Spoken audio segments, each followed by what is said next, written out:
Olá, sejam todos bem-vindos à Escola de Dono, o podcast que traz lições sobre empreendedorismo, gestão e soluções práticas que vai transformar o seu negócio. Eu me chamo Rei Nissan e hoje nós vamos apresentar um conteúdo sobre gestão do RH, gestão de pessoas, mais comum dita aí no mercado, e folha de pagamento, que já envolve mais ali questões burocráticas, de como regularizar o seu colaborador e garantir que a sua operação ela esteja blindada e que a sua empresa ela consiga entregar o que o seu colaborador merece para que ele também possa entregar um bom produto e um bom serviço para o seu cliente. E os convidados de hoje é uma dupla que tem muita experiência, muita bagagem nesse conteúdo.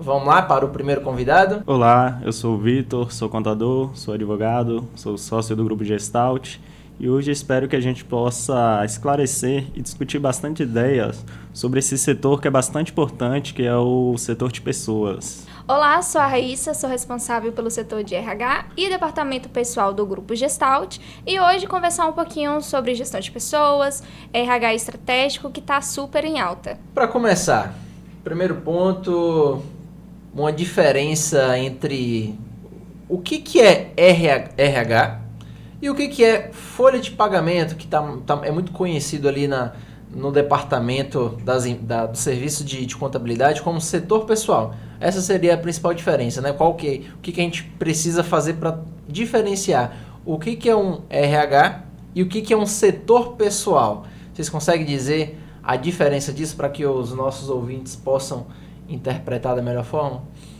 Apesar de parecer muita gente confundir que se trata da mesma coisa, na verdade são coisas distintas.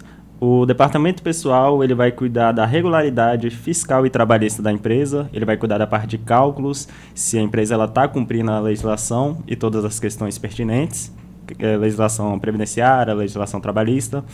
E o setor de recursos humanos, ele é o setor de relações humanas. Ele vai cuidar da parte de desenvolvimento de habilidades do colaborador, recrutamento e seleção, todas essas questões relacionadas ao progresso do colaborador, ao desenvolvimento. Seria algo mais gerencial. O RH, né, ele está ali mais focado em como está o colaborador dentro da empresa, né? Tanto como ele está vivendo a cultura da empresa, se ele está agindo de acordo às diretrizes da empresa. Já o departamento pessoal, ele está ali mais na linha certinha, na regra, no que pode, no que não pode, porque tem uma legislação vigente em cima. Não que o RH não tenha suas regrinhas, mas o RH podemos dizer que ele é um pouquinho mais maleável do que o departamento pessoal, né? Hoje, na concepção de vocês, quando a gente fala de regularização, antes da gente depois desenvolver um papo sobre o RH, quando a gente fala de regularização,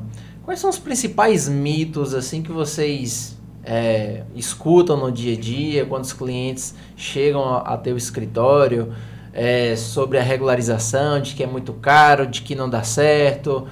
O que vocês mais percebem assim no dia a dia, que é um mito que na verdade acaba expondo a empresa, deixando a empresa mais vulnerável, porque ela acha que às vezes manter o colaborador informal é a melhor forma de conduzir a sua empresa? O que vocês mais enxergam assim no dia a dia? Dos mitos é que registrar colaborador é caro. Muitos empresários eles acabam esquecendo o custo do passivo oculto. E o que é esse custo do passivo oculto? Eles esquecem que não regularizando um colaborador, vamos dizer que o colaborador ele sofre um acidente, ele é mandado embora amanhã ou depois e perde seus direitos trabalhistas. Esse passivo oculto que ele sai carregando por esse período de tempo, ele esquece de calcular e muitas vezes ele assume esse risco que pode amanhã ou depois inviabilizar o negócio dele. Então essa regularização em si, na verdade, ela não é algo que pode inviabilizar a atividade, porque se fosse o caso, não teríamos grandes empregadores no Brasil. Agora, o que o empresário, muitas vezes, que ele não faz é repassar esse custo na sua precificação. Então, se ele não está conseguindo registrar os colaboradores e manter a legalidade da sua operação, o seu problema, na verdade, está na sua precificação e não na impossibilidade de ter mão de obra registrada. Isso é interessante. Porque às vezes o empresário, ele tem aquele seguinte pensamento: se eu registrar todo mundo, ou se eu for realizar o pagamento de todos os impostos, eu não consigo manter o meu negócio. Só que quando ele não entende que ele também precisa revisar outros aspectos da empresa dele. Esses outros aspectos estão relacionados a uma gestão financeira, a uma precificação. Se ele tem ali um determinado volume de equipe na empresa dele, o que ele precisa ter de números na palma da mão? O que eu preciso faturar para que eu consiga arcar com o meu negócio de forma legal, mas que eu também tenha uma lucratividade? E aí às vezes ele não faz essa conta porque ele já começa o negócio já querendo buscar jeitinho, já querendo buscar informalidades, buscando caminhos de redução, que às vezes são caminhos que deixam a empresa dele exposta para algum tipo de fiscalização, e sem contar que não passa uma credibilidade nem para aquele colaborador que está sendo contratado e nem para o crescimento da empresa. Porque eu acredito que se um colaborador chega na empresa que ela não tem a pretensão de seguir conforme a legislação, ali ele não consegue projetar um crescimento. Porque se ela já busca querer economizar no momento de regularização, como é que esse colaborador ele vai projetar sua carreira nessa empresa? E aí a gente já sai de um ambiente de regularização, de um ambiente de legislação, e entra no RH, pelo que eu entendi, de acordo com o que vocês me explicaram, que está muito voltado para a expectativa, entender as aspirações do colaborador, o que ele tem como sonho, desejo, como é que a empresa ela pode se tornar ponte para que tanto empresa quanto colaborador caminhem na mesma direção.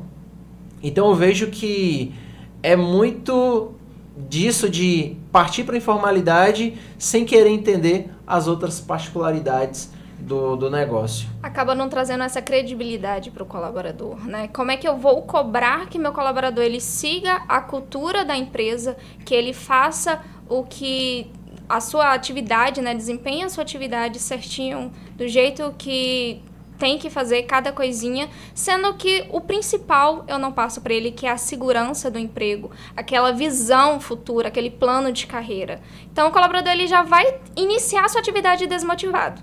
E um colaborador desmotivado, o seu projeto acaba ficando desmotivado. Entre contabilidade tradicional e uma contabilidade consultiva, para dar suporte para esse empresário que precisa garantir que sua empresa esteja regularizada, onde que essa contabilidade entra nesse momento de orientação? Porque a gente percebe que alguns clientes que trocam de contabilidades e caem aqui dentro do nosso grupo para essa prestação de serviço, a gente percebe algumas coisinhas. E aí eu gostaria que vocês explanassem melhor essa diferença do papel de uma contabilidade consultiva para esse setor de folha de pagamento, para esse setor de legislação, de regularização.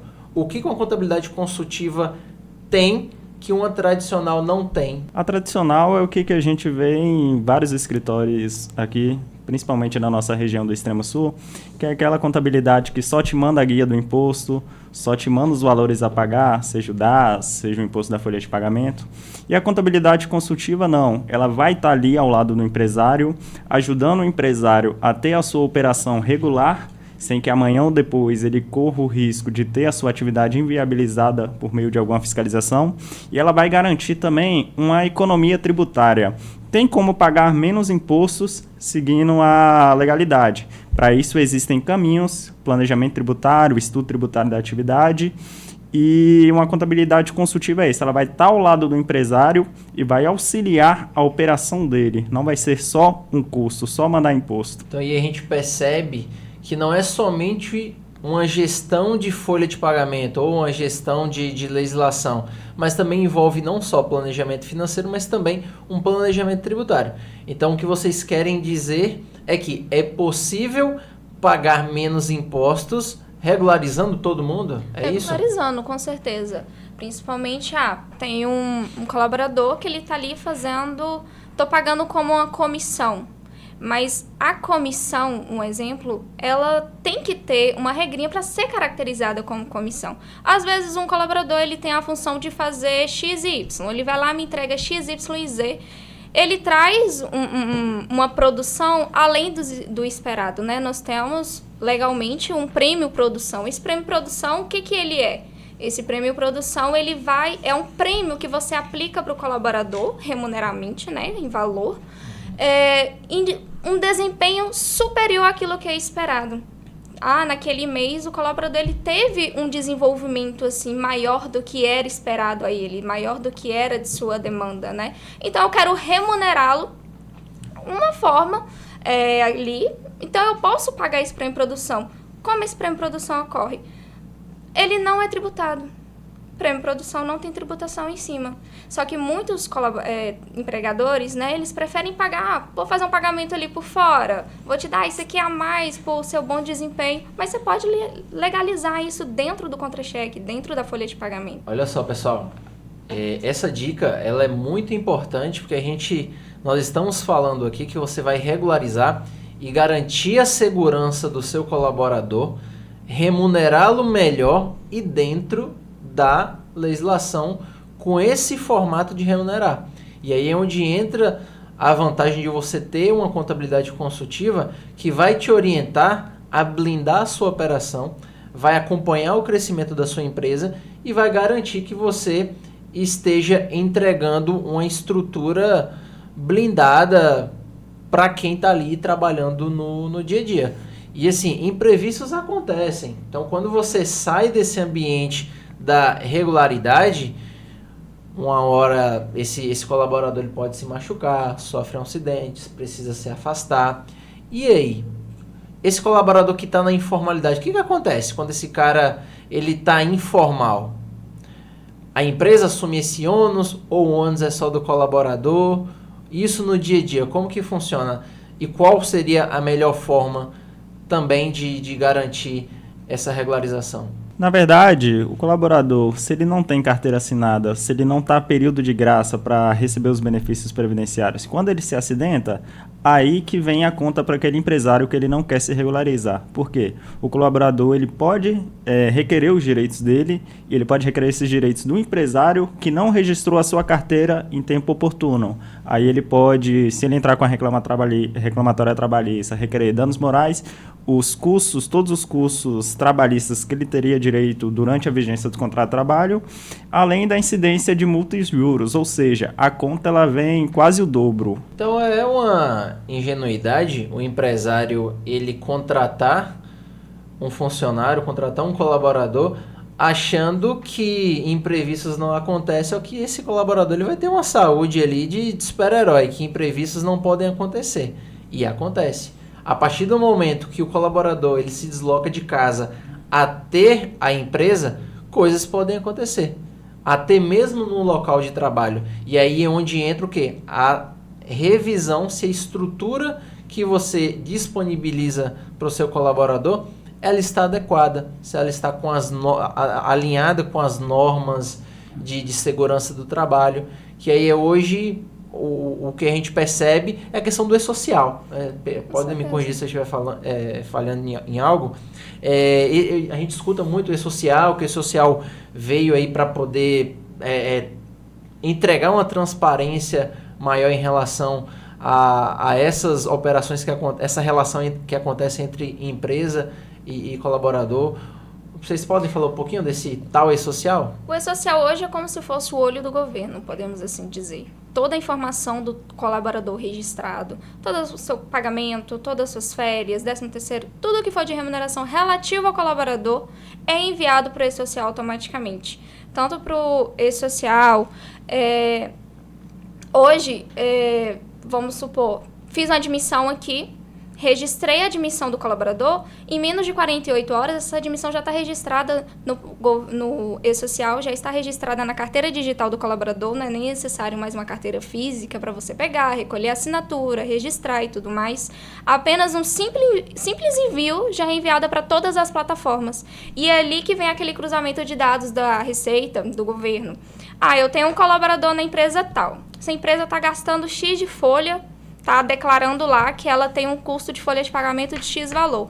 Mas ela só tem 2 funcionários registrados e só está declarando um valor muito menor.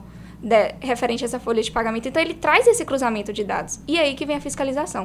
O pessoal tem a ingenuidade de achar que fiscalização hoje é só bater na porta. Não é. Fiscalização hoje está digital. Então, questão trabalhista, questão de saúde e segurança do trabalho, o E-Social está de olho e aplica uma notificação ali. Pode demorar? Pode. Mas ela não vai falhar. Ela vai chegar. A fiscalização está funcionando. O que a gente vê é que o governo está desenvolvendo tecnologias para aumentar esse olhar sobre a operação do empresário. Então, as informações hoje com o E-Social, ele centralizou, por meio desse sistema, as informações previdenciárias, trabalhistas, comunicações de acidente de trabalho. Basicamente, quase todas as informações vão por meio desse sistema. E ele tem acesso em tempo real. Voltando um pouquinho para falar sobre a contabilidade tradicional, o que muitos empresários eles não têm acesso quando contratam uma contabilidade tradicional, que só entrega guia de imposto, é a sua revisão das incidências tributárias que ele tem sobre a sua folha de pagamento. Hoje existem muitas verbas indenizatórias que elas não devem ser tributadas, que o empresário, muitas vezes, quando ele conta com contabilidade tradicional, ele paga um imposto indevido. Ou seja, considerando a empresa aí que não seja do Simples Nacional, que recolhe os encargos em cima da folha de pagamento, uma média aí de 33%, considerando INSS, parte patronal, considerando.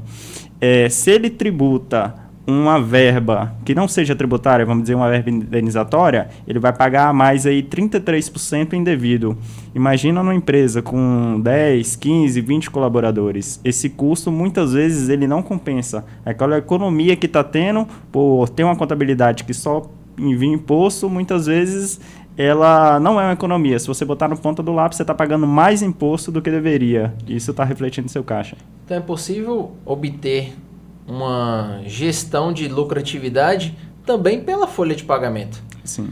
E aí, às vezes, a gente acha que por não ter ali um bom profissional, um bom parceiro de contabilidade orientando, trabalhando de forma consultiva, acompanhando o crescimento da empresa, a gente acredita que o setor de equipe, o setor de mão de obra, ele não dá para extrair nada daquilo ali. E aí a primeira coisa que acontece, quando ele vai avaliar a estrutura de números, o primeiro pensamento que ele tem é: preciso cortar a equipe. E aí, às vezes, ele não se sensibiliza que naquela equipe existe um pai de família, uma mãe de família, que precisa levar o sustento para casa, só que por uma falha de uma gestão tradicional, de uma contabilidade tradicional, que não orientou que cabia planejamento para ele deixar a equipe regularizada e pagar menos, ele acaba tomando uma decisão.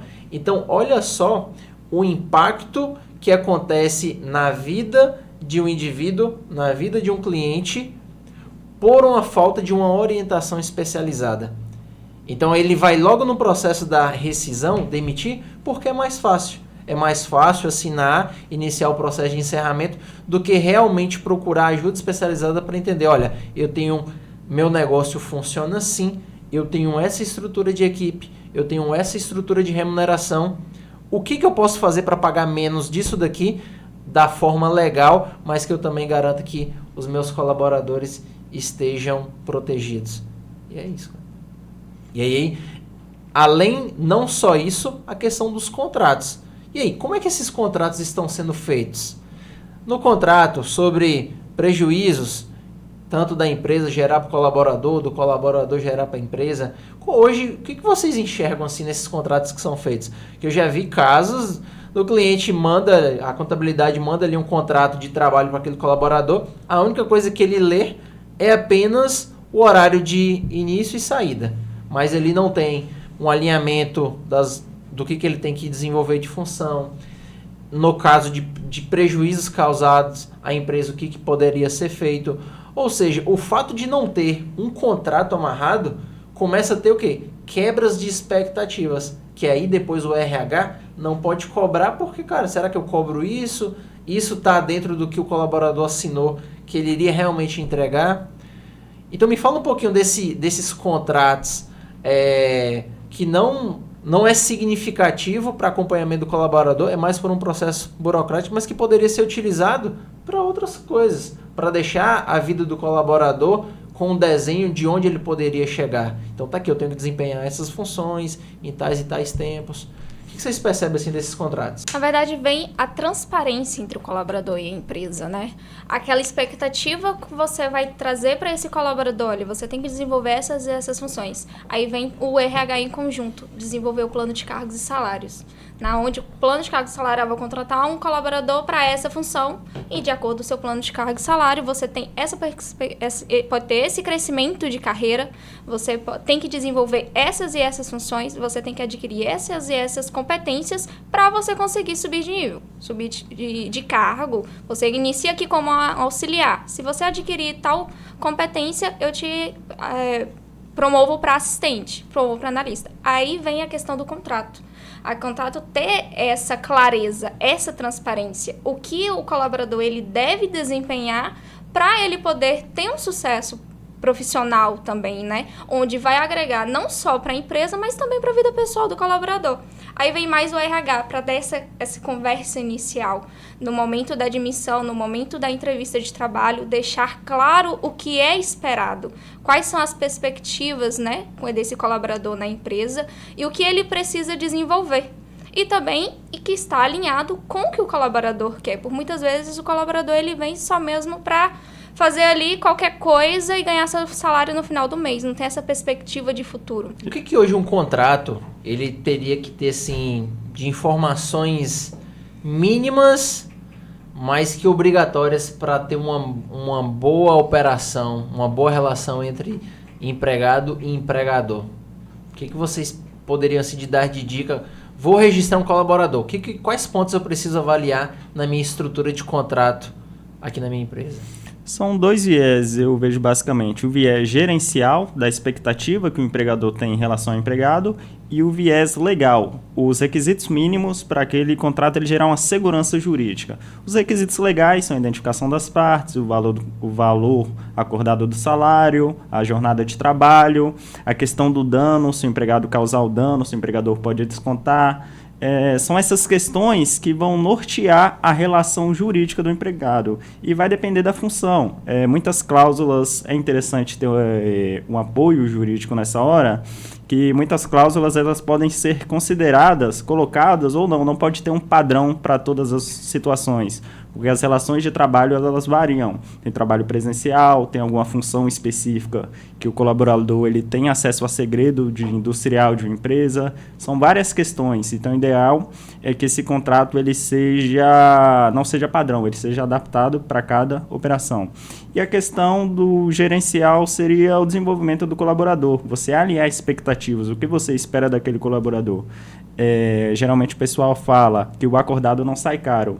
Até para amanhã ou depois, se aquele colaborador ele tiver um desempenho que seja inferior ao que você está esperando, você ter algo materializado para cobrar ele, para incentivar ele. Porque se está materializado, eu entendo que se eu saio de um ambiente que eu fico ali procurando contratos genéricos, modelinhos de contrato que são padrões, só para atualizar o nome do colaborador, nesse momento eu já entendo que a gestão de relacionamento, o cuidado que você precisa ter com o colaborador, que aí é a gestão do RH, ela já não vai funcionar. Porque não há esse alinhamento de expectativa.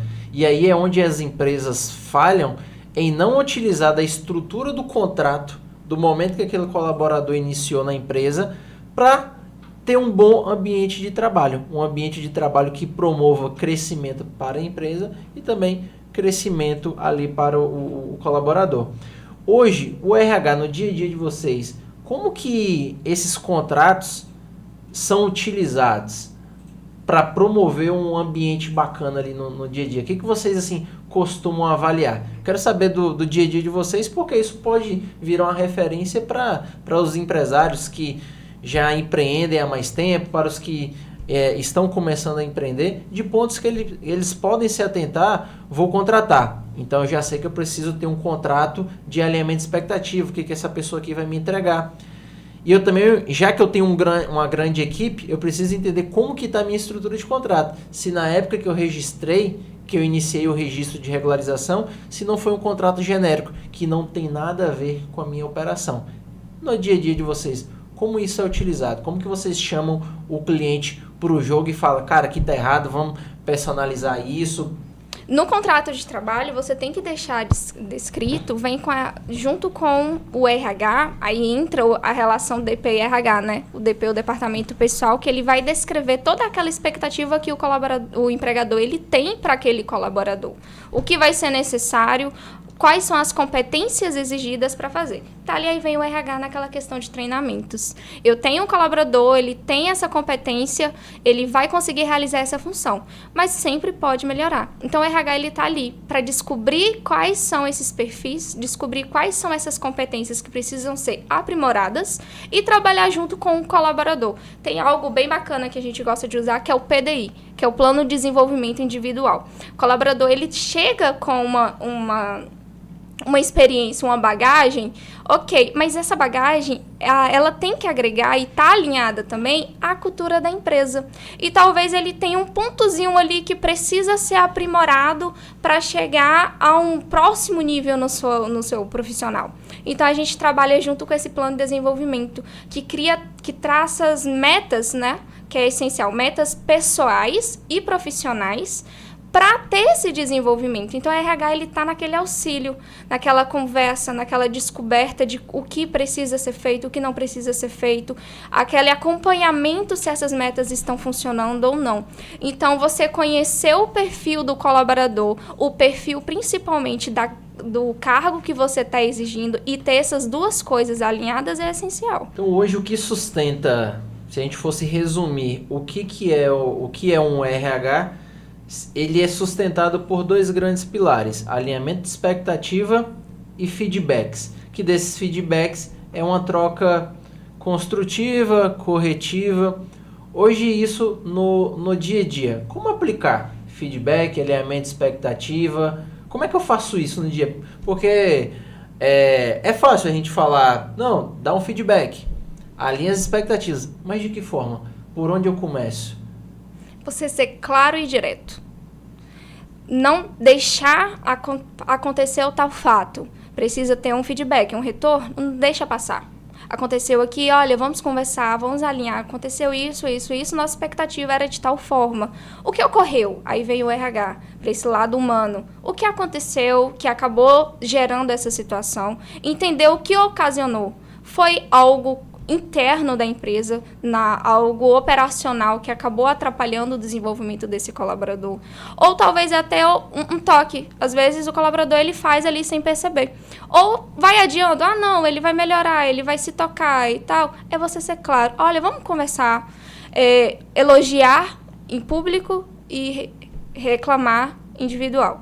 Hoje o que eu percebo, Raíssa, é que as empresas, os empresários, tem algumas dificuldades, principalmente no alinhamento de expectativas e na construção de feedback ali individual com cada colaborador, feedbacks participativos que traz a equipe, né, para um feedback mais geral. Onde é que o que eu percebo que não dá uma conexão legal? Onde não é apresentado o que aquele empresário espera de cultura para a empresa dele. Então, às vezes, é muito difícil um exemplo da seguinte forma. Eu quero que a minha empresa ela tenha esse comportamento. Time, vocês estão cientes que eu preciso que a minha empresa ela funcione desta forma? Que ela haja desta maneira, diariamente, semanalmente, mensalmente? Quando o cliente entra, eu espero essa conduta. Quando o cliente sai, eu espero essa conduta. Quando o cliente está consumindo o produto, eu espero essa conduta. Então, eu entendo que para esse RH funcionar, a primeira coisa que a empresa ela precisa fazer é definir qual que é a missão, como é que ela quer ser vista. Porque aí depois o RH ele vai ter mais facilidade para dar feedback e alinhar a expectativa. Porque se eu chego para Vitor e falo, Vitor, você vai prestar esse serviço. Mas se você não tem como parâmetro o que é o estado desejado que eu imagino, que eu venho pensando, como é que você vai atender as minhas expectativas?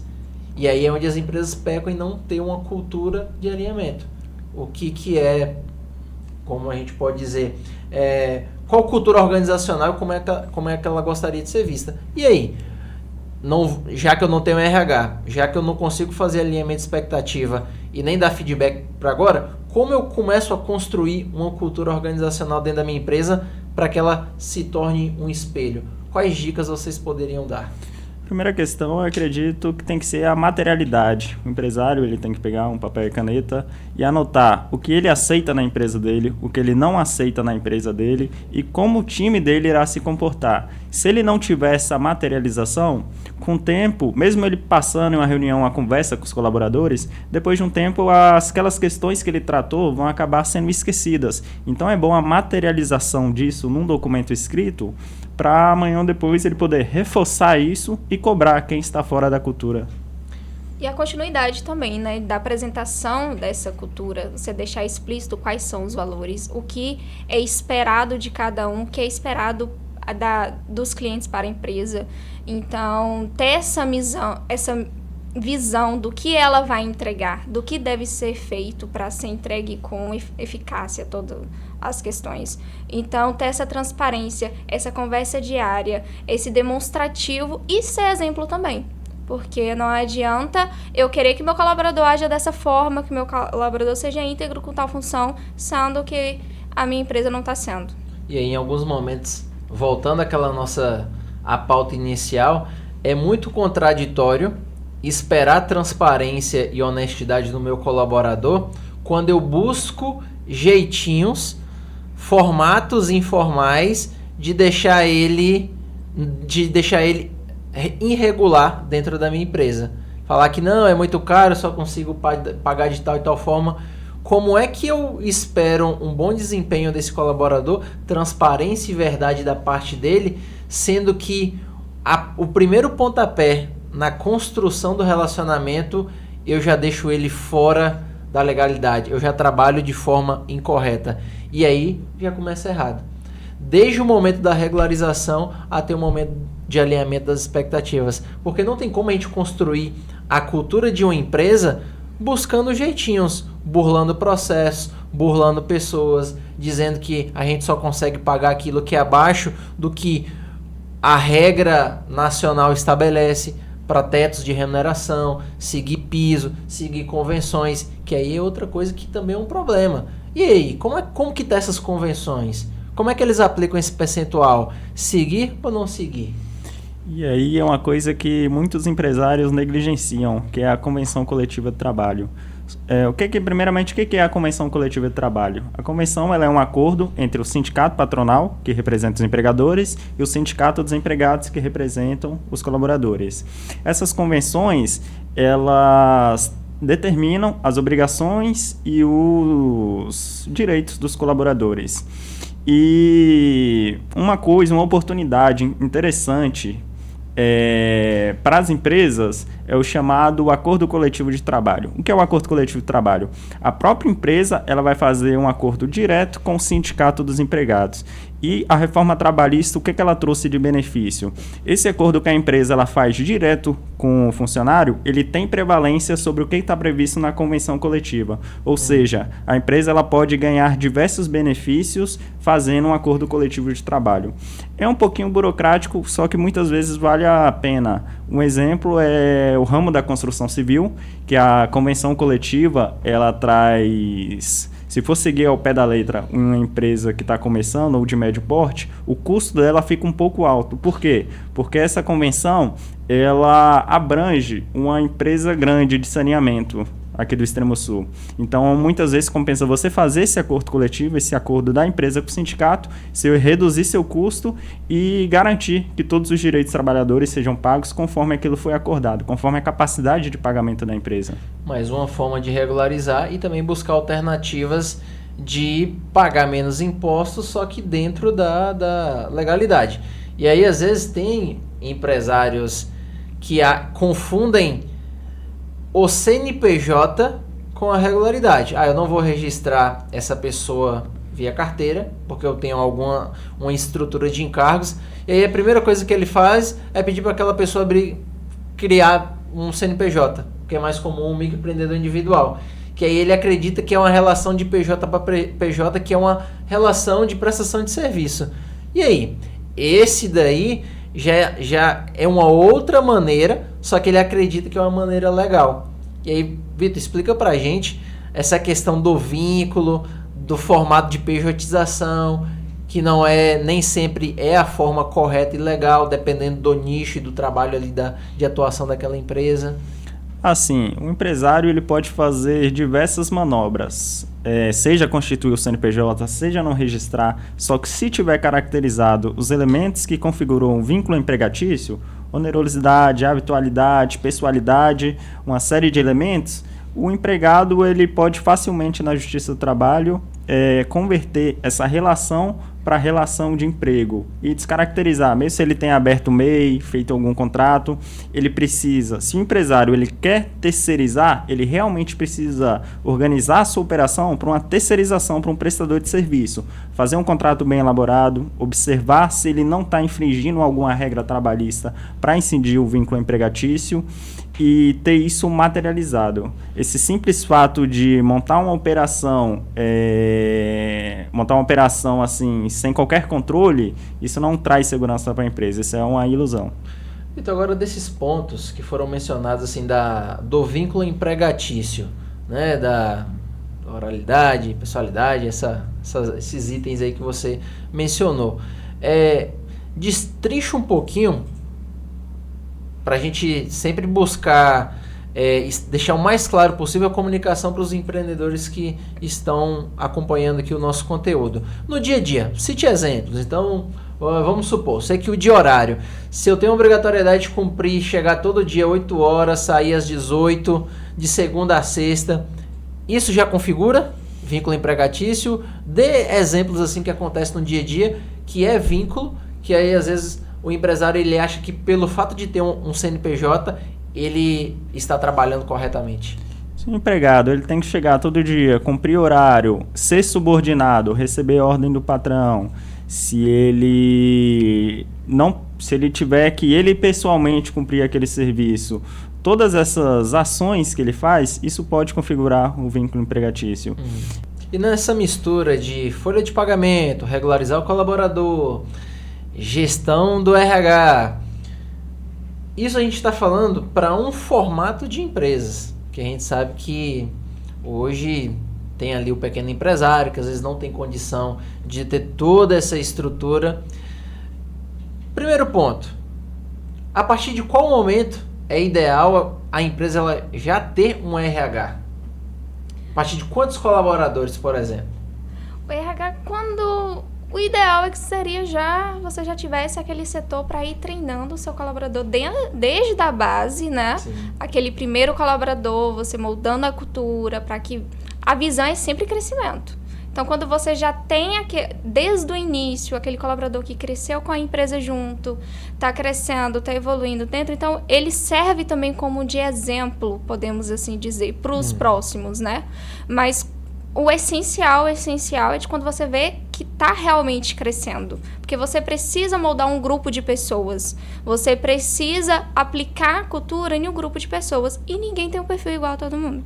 Ninguém é igual a ninguém, podemos assim dizer, né? Sempre vai ter um que é mais extrovertido, um que é menos extrovertido. Talvez para uma determinada função eu preciso que desenvolva esse grupo de pessoas para fazer essa função. O outro eu já preciso que desenvolva uma outra parte diferente. Então o RH ele está ali para observar o que é preciso ser aprimorado, para observar o que precisa ser treinado, né? Tanto questões pessoais, eu digo comportamentais, né? Tanto questões de treinamento interno, treinamento de operação, acaba ficando mais com os líderes de setores, mas o RH ele sempre está ali auxiliando. Sim. Porque apesar de você aplicar a mesma cultura para todo mundo, nem todos absorvem da mesma maneira. Sim. Eu tenho um número que eu acredito assim, eu não sei se é o mesmo número que vocês compartilham, que é uma empresa que eu entendo que a partir dessa quantidade de colaboradores, ela já poderia ter um RH. Abaixo de 30, isso na minha opinião não compensa. Passou disso, a empresa ela precisa ter um RH. Porque já foge muito do controle, já foge muito de você ter noção das setorizações que você tem dentro da empresa. Então, na minha opinião, eu entendo que hoje uma empresa que tem menos de 30 colaboradores, ela não teria necessidade de ter esse investimento em uma pessoa específica somente para RH. E aí esse dono teria que ir tocando por ali alguns aspectos do que um RH faz. E aí depois eu vou perguntar para vocês como é que ele poderia tocar sem RH. Tá? É o mesmo número que vocês imaginam? É mais, é menos? Eu penso na média de uns 20 colaboradores. A partir de 20 eu entendo ser necessário ter uma pessoa específica. Agora, o empresário, a partir do momento que ele quer contratar o primeiro colaborador, ele precisa ter noções de RH, porque ele vai trabalhar o processo de recrutamento e seleção, depois ele tem que trabalhar o processo de treinamento. Ou seja, antes de ter uma pessoa específica para assumir o cargo de RH, ele precisa desenvolver competências de RH. Então, a partir do momento que quer contratar um colaborador, ele precisa focar um pouco os estudos nessa área, se ele não quiser terceirizar. E quais seriam as principais habilidades de um gestor que precisa colocar o pé no RH para ele dominar essa área? É claro que ele não vai ser o especialista naquilo, porque ele tem N coisas para fazer no dia a dia. O negócio, a responsabilidade de dono é fazer a empresa crescer e trazendo especialistas para dentro da estrutura para ajudar a tocar o barco. Mas por onde ele começaria? A comunicação é essencial, principalmente para a questão dos feedbacks, porque não é só eu vir falar o que é necessário para o colaborador, eu preciso saber falar, eu preciso ser transparente e demonstrar qual é a minha expectativa com isso, né? Então a comunicação ela é primordial, tanto para você se comunicar com o colaborador, tanto para você ajudar esse colaborador a desenvolver o que é necessário, né? Então, principal, comunicação e essa análise de como é o comportamento, conhecer um pouco dos perfis, né? Se aquele perfil mais extrovertido, aquele perfil que ele é mais analítico, aquele perfil que é mais comunicativo. Então, você também conhecer um pouquinho quais são os perfis necessários para a sua empresa. Por exemplo, uma loja de vendas, eu preciso ter um colaborador comunicativo, um colaborador mais extrovertido. Agora, vamos para um departamento de TI. Às vezes, não é tão necessário eu ter essa competência de um colaborador mais extrovertido, um perfil mais analítico. Então, o gestor, ele conhecer, entender desses perfis, entender quais são os perfis que a empresa precisa, é primordial também. Bacana. Então, aqui, as duas dicas, pelo que eu anotei. Primeiro ponto, que esse dono, empresário, que ele não tem um RH, a primeira coisa que ele deveria se desenvolver, primeiro ponto é a comunicação, para ele... porque a comunicação não é só falar, é o ouvir. E o segundo ponto seria análise comportamental, porque na análise comportamental, aqui começa o quê? Um alinhamento de expectativas. Se aquela pessoa é extrovertida, se é para o setor de vendas, no momento da contratação, eu já entendo o perfil que eu quero para aquela vaga. E aí depois, para ter uma troca de ideia, uma troca de feedbacks com aquela função, é muito mais fácil porque eu já sei o comportamento disso. Então a gente está falando aqui de uma análise comportamental que envolve as ocupações.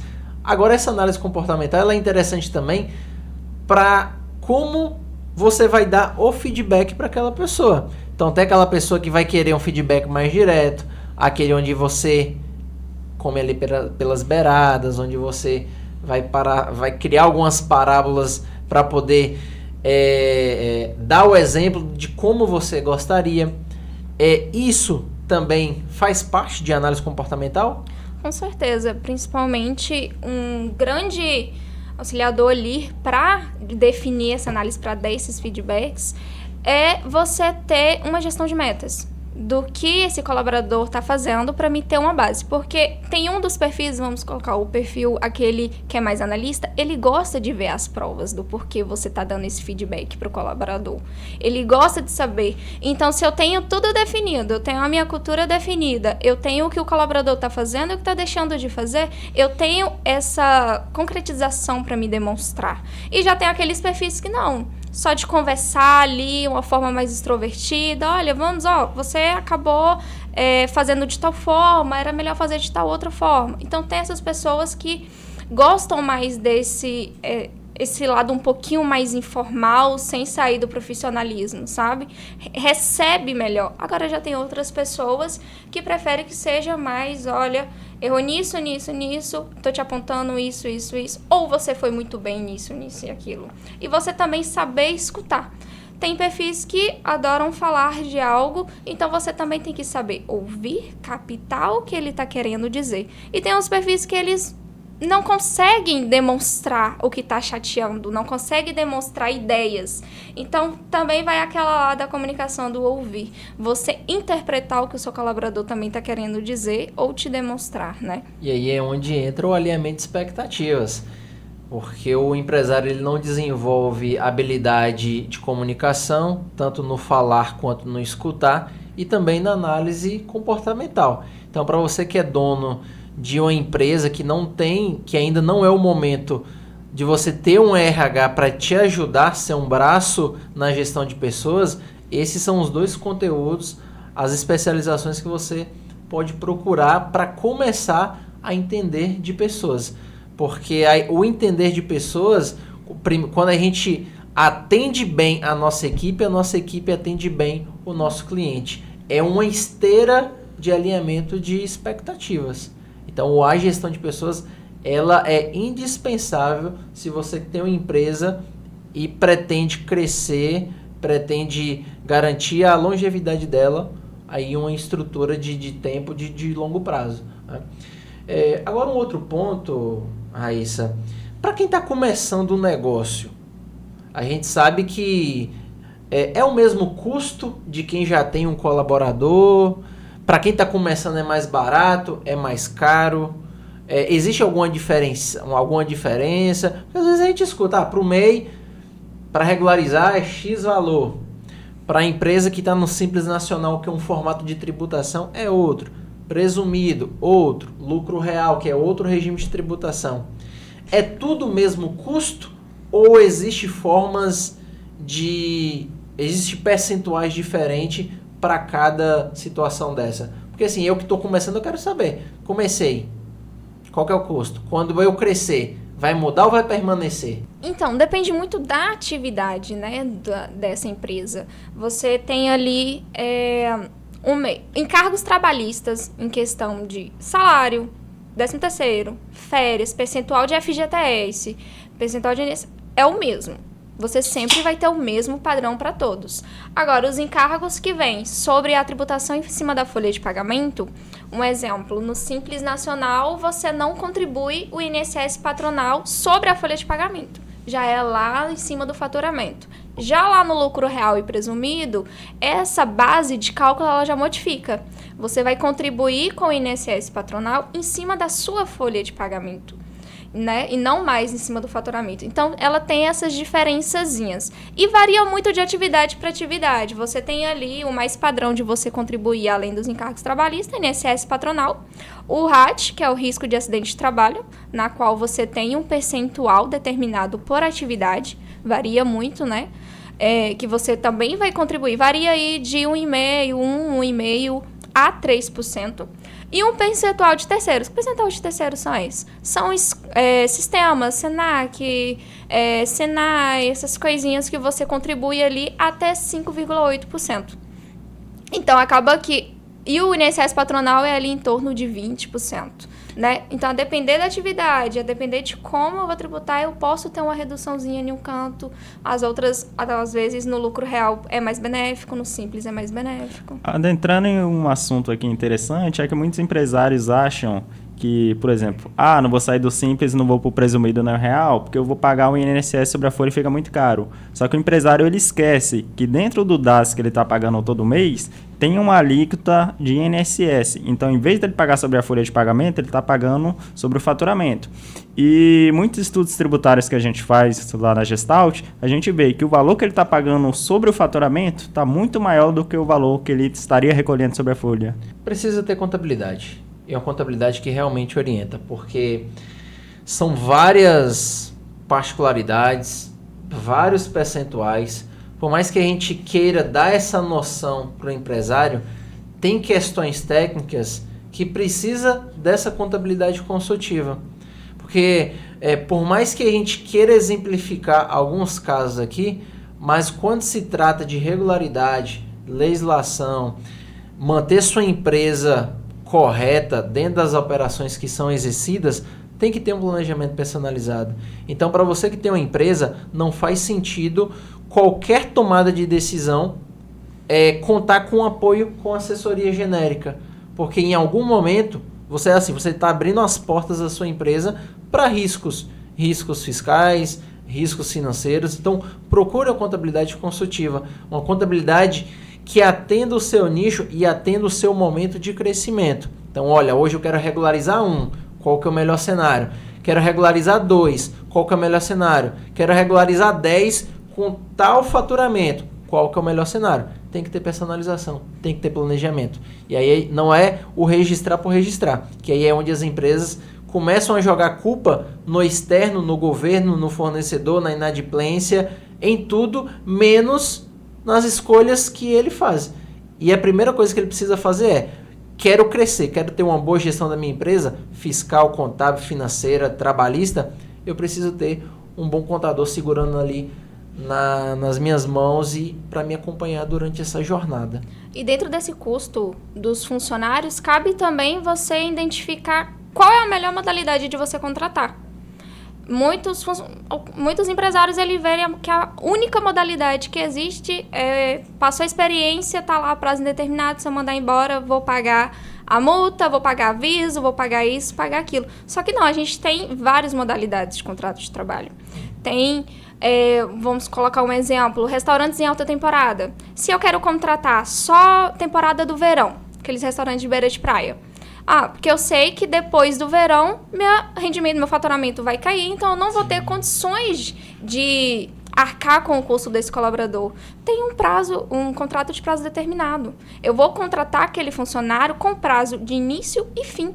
Finalizou, o funcionário não precisa cumprir aviso prévio, não é devido multa do FGTS, aquela bendita multa dos 40% do FGTS, né? Porque eu sei que minha alta temporada vai de dezembro a fevereiro. Então, eu contrato um funcionário de dezembro a fevereiro, desde que seja justificado, né, o porquê que eu estou contratando só por esse prazo.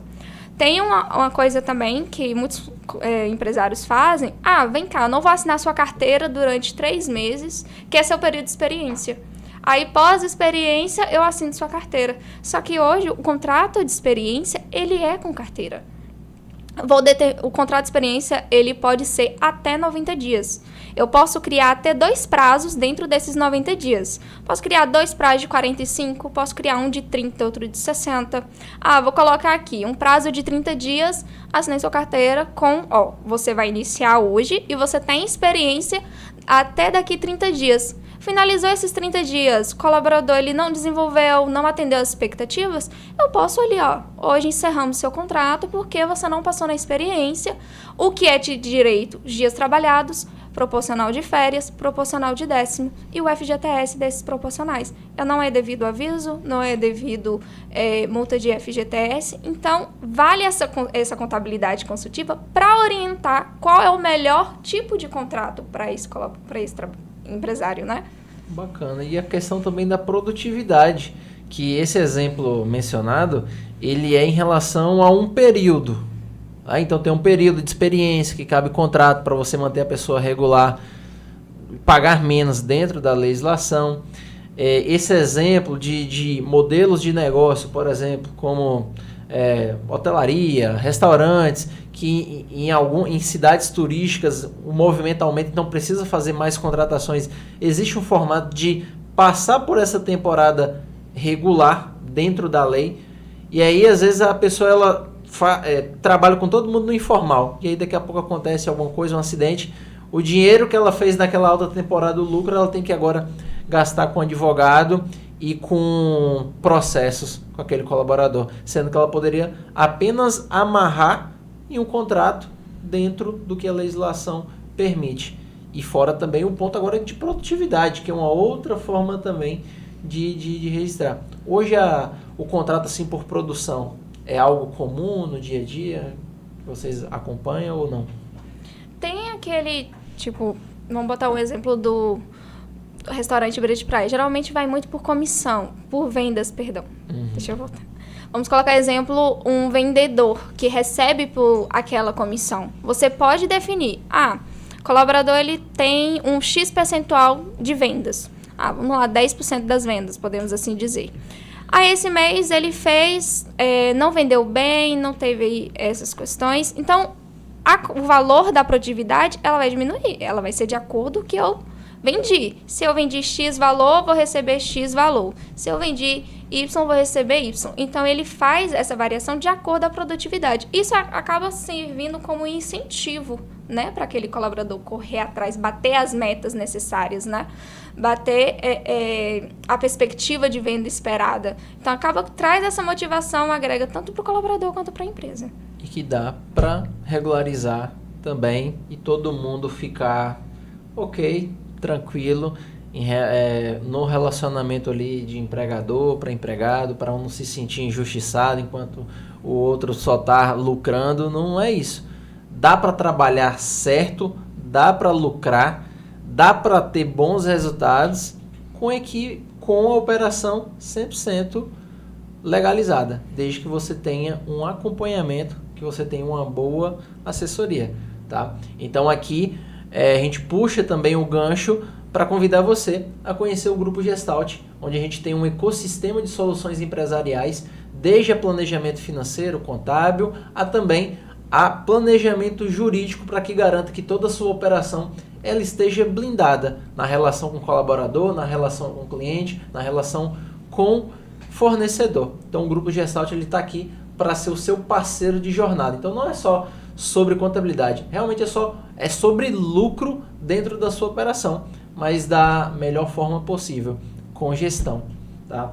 E para fechar o podcast de hoje, a frase é: construa o time e o time vai construir a empresa para você.